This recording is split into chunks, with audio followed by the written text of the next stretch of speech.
Assalamualaikum warahmatullahi wabarakatuh. Kami dari kelompok 3 akan mempresentasikan tema di kelompok kami, yaitu sistem hukum.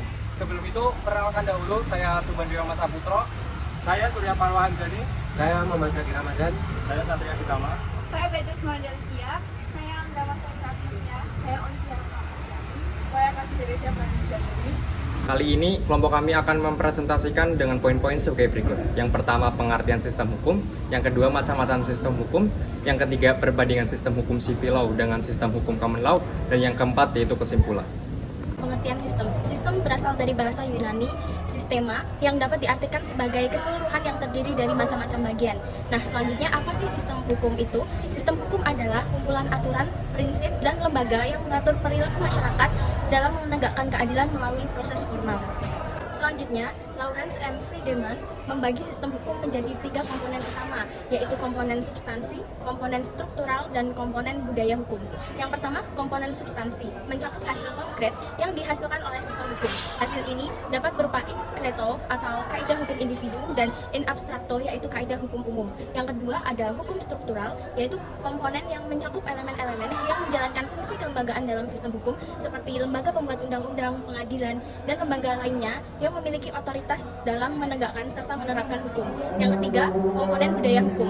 Sikap publik atau warga masyarakat serta nilai-nilai yang mereka anut sangat mempengaruhi penggunaan pengadilan sebagai tempat penyelesaian sengketa. Budaya hukum mengacu pada keseluruhan nilai sosial yang berkaitan dengan hukum serta sikap-sikap yang mempengaruhi penerapan hukum tersebut. Jonathan H. Turner dalam bukunya Pattern of Social Organization menyebutkan bahwa di dalam setiap sistem hukum ditemukan elemen-elemen adanya 1. Perangkat, kaidah atau aturan tingkah laku atau explicit laws or rules of conduct yang dapat dikenali.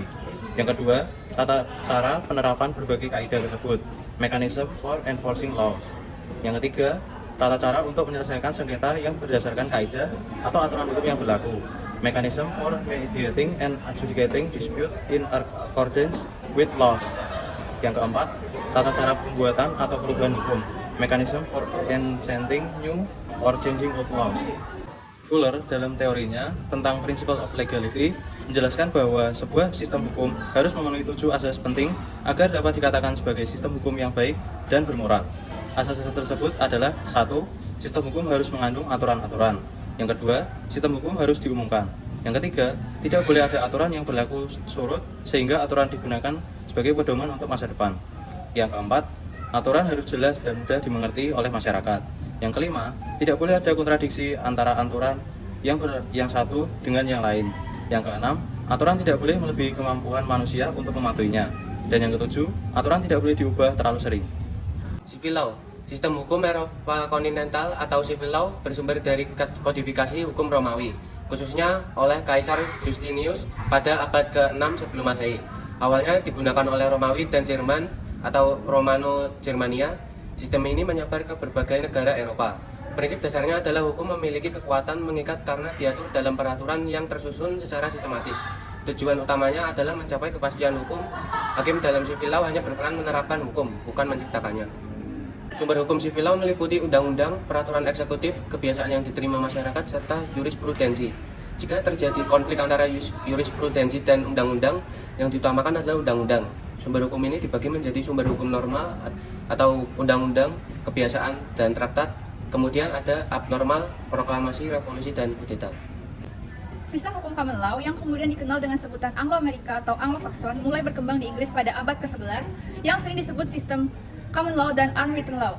Sistem ini diikuti oleh negara-negara bekas jajahan, persemakmuran, dan mendapat pengaruh dari kerajaan Inggris dan Amerika Serikat, seperti negara Kanada, Australia, Selandia Baru, Malaysia, dan lain sebagainya. Selain itu, tentunya Inggris dan Amerika Serikat sendiri.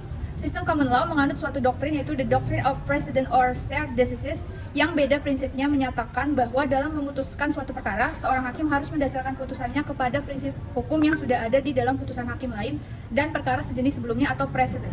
Selanjutnya, karakteristik dari common law. Peter Mahmud Marzuki menyebutkan bahwa common law memiliki 3 karakteristik, yaitu yang pertama, jurisprudensi dipandang sebagai sumber hukum yang terutama. Yang kedua, dianutnya doktrin stare decisis. Yang ketiga, adanya adversary system dalam proses peradilan. H. Salim dan Erli Setiana Nurbani melakukan analisis terhadap pandangan Cassiaf Pajovio, James G. Apple, dan Robert P. Deiling serta Peter de Cruz mengenai ciri-ciri common law dan kemudian menyimpulkan sistem hukum common law dapat dibagi menjadi 5 karakteristik sebagai berikut. Yang pertama, sumber hukumnya pada putusan pengadilan. Yang kedua, metode berpikirnya menggunakan metode induktif. Yang ketiga, kelembagaan hukumnya berupa institusi hukum. Yang keempat, tugas hakim berupa sebagai pengelola pengadilan, hakimnya mampu memecahkan masalah yang berkaitan dengan presiden dan hakim dipilih sebagai bagian dari proses politik. Dan yang terakhir, tidak adanya pembedaan antara hukum publik dan hukum privat. Peran hakim dalam sistem common law. Hakim berfungsi tidak hanya sebagai pihak yang bertugas menetapkan dan menafsirkan peraturan-peraturan hukum saja.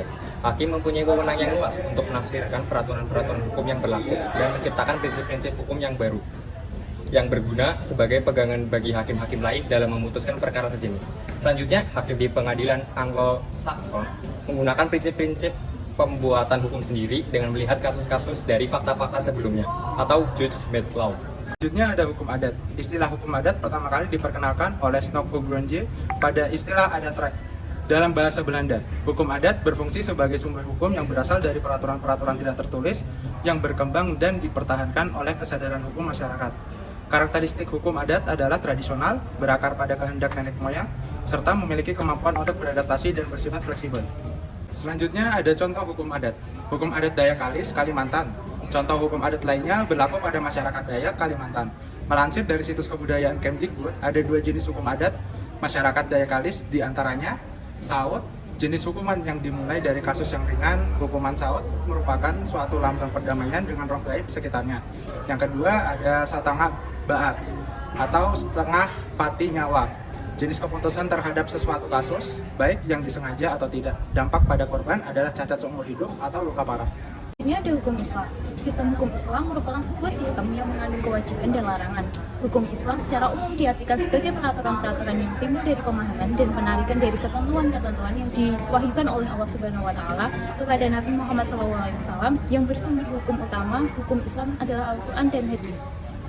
Hukum Islam dibagi menjadi 2, yaitu hukum Islam tertulis dan tidak tertulis dalam bentuk perundang-undangan. Hukum Islam tertulis merupakan bagian-bagian hukum Islam yang telah diangkat sebagai perundang-undangan seperti hukum tentang perkawinan, UU Nomor 38 Tahun 1999 tentang pengelolaan zakat, PP Nomor 28 Tahun 1977 tentang wakaf tanah milik, UU Nomor 13 Tahun 2008 tentang penyelenggaraan haji, dan UU Nomor 21 Tahun 2008 tentang perbankan syariah. Sedangkan yang tidak tertulis merupakan hukum Islam yang dipatuhi oleh umat Islam seperti hukum-hukum tentang peribadatan dan hukum-hukum Islam yang termuat di dalam sumber hukum utama hukum Islam.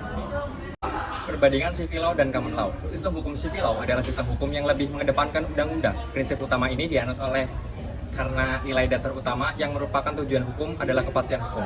Kepastian hukum hanya dapat diwujudkan apabila tindakan-tindakan hukum manusia dalam pergaulan hidup diatur dengan peraturan-peraturan hukum yang tertulis.